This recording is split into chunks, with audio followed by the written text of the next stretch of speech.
Parte 2. Entrando na adolescência. Depois do episódio da morte do meu avô, Noslin desapareceu. Meu amigo imaginário deveria estar ocupado, então minha vida começou a fluir tranquilamente. Mas só até a página 2. Eu estava com 12 anos, mas por algum motivo meu corpo se desenvolveu demais e eu aparentava ter algo em torno de 16 a 17 anos. Tanto que a maioria dos meus amigos eram dessa faixa etária. Mesmo menor de idade, eu já dirigi e frequentava bares na rua Ixchalman e danceterias como a Touca e a Contramão. Eu tinha 1,80 m e barba, fato que facilitava entrar nesses lugares sem ser incomodado. Minha mãe estava totalmente envolvida com seu estudo em Direito e eu tinha mais liberdade do que deveria. Estudava agora em um colégio público chamado Cidade de Hiroshima, na zona leste de São Paulo, no Parque do Carmo. Era surreal, pois a escola ficava em frente a um parque gigantesco e a maioria dos alunos cabulava a aula para curtir o parque. Era como se eu fosse um cachorro e morasse dentro de um açougue. A vida de um pré-adolescente nos anos 80 em um colégio público é tensa. Naquela época não tinha essa história de bullying, não tinha espaço para mimimi. Racismo, homofobia, gordofobia eram palavras sem sentido, sendo que o maior sucesso no humor brasileiro era com os Trapalhões, onde Renato Aragão e sua turma humilhavam negros, gays, portugueses, louras, não havia limite.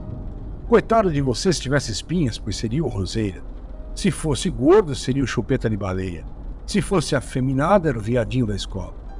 E se a garota fosse vista com mais de um garoto no ano, era a chamada Maria Corrimão, aquela que todos passavam. Muito comum também eram as brigas na saída da escola. Alguns garotos mais perversos marcavam de te pegar na saída, no dia seguinte, pois eram tão confiantes que te davam um dia para treinar. Eu era um garoto forte, marrento, que gostava de dar em cima de todas as garotas. Como sempre, tive muita facilidade com os estudos, gastava meu tempo brincando durante a aula e arrumando confusão. Isso começou a incomodar um garoto repetente. Oh, thank you very much. Muito obrigado em inglês.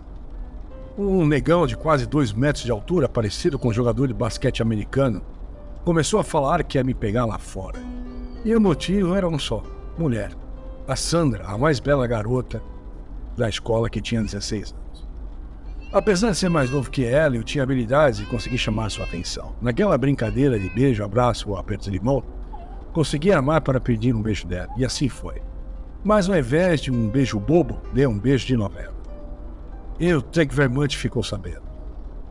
Bom, fui avisado que meu fim estava próximo. Para vocês terem uma ideia, thank you very much era um pouco bandidinho. Em uma de suas cabuladas de aula, no parque, ele viu um boyzinho, naquela época, dos garotos que tinham dinheiro e ostentavam isso, com um par de tênis All-Star e um Walkman. O mesmo que o Nike e o iPhone hoje. Ele parou o garoto e mandou tirar o tênis e entregar o Walkman. O garoto se recusou, então thank you very much deu um chute em sua perna que quebrou. O menino caiu no chão de dor e tirou o tênis e saiu caminhando tranquilamente pelo Parque do Carmo. Ninguém teve coragem de pará-lo. E era isso que me aguardava. Fui para casa pensando em como me livraria da surra. Até pensei em pegar o revólver do meu pai, um 38, que ele deixava guardado. Mas para minha infelicidade ou felicidade, meu pai tinha ido viajar, ele era caminhoneiro, e levou a arma, pois ele tinha medo que minha mãe a usasse nele. O que fiz foi preparar um chaco especial feito com cabo de enxada. Chaco é uma arma oriental usada no karatê com forte poder de destruição, tanto para quem usa como para quem é usado. Não tinha outra forma. Avisar a direção da escola não adiantava nada, pois naquela época eles deixavam as coisas serem resolvidas pelos alunos. Quando estava adormecendo e com medo percorrendo meu corpo, ouvi aquela voz que não ouvia há muito tempo. Era meu amigo imaginário, que falou que tinha resolvido suas pendências, mas que para voltar a me orientar precisava de um pacto. Amigos imaginários só aparecem espontaneamente até uns 10 ou 12 anos. E eu estava no limite. Perguntei o que era e ele falou para que eu acendesse uma vela vermelha dentro de um círculo de uma estrela com sangue. Ele me tranquilizou falando que bastava eu fazer um corte no dedo para minha mão acidentada, que seria o suficiente para aquele pacto.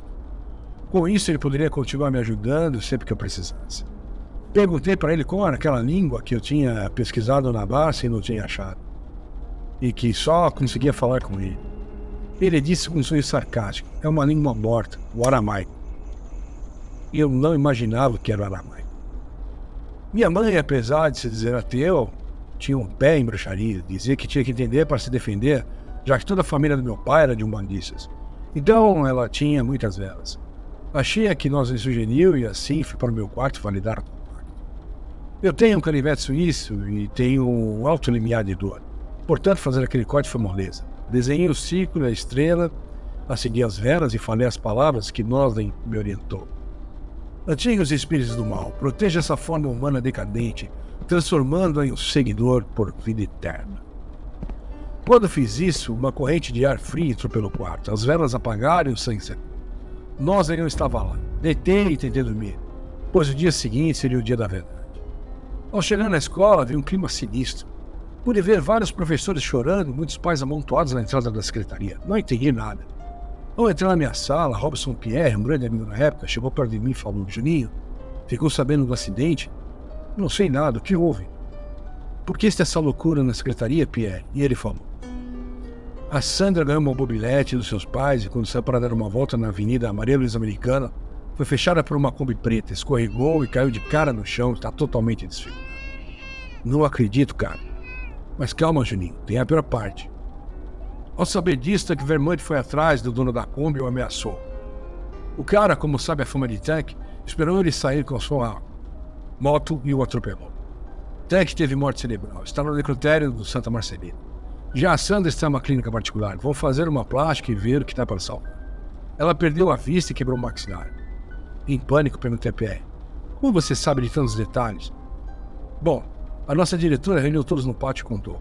Fiquei desolado e ao olhar para o fundo da sala, no canto do olho, vi meu amigo imaginário sorrir.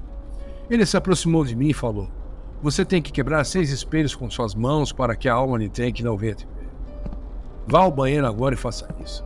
Não tive dúvidas e fui. Entrei no banheiro masculino e comecei a dar murro nos vidros. Quebrei 5 e quando quebrei o último, os estilhaços atingiram minha mão.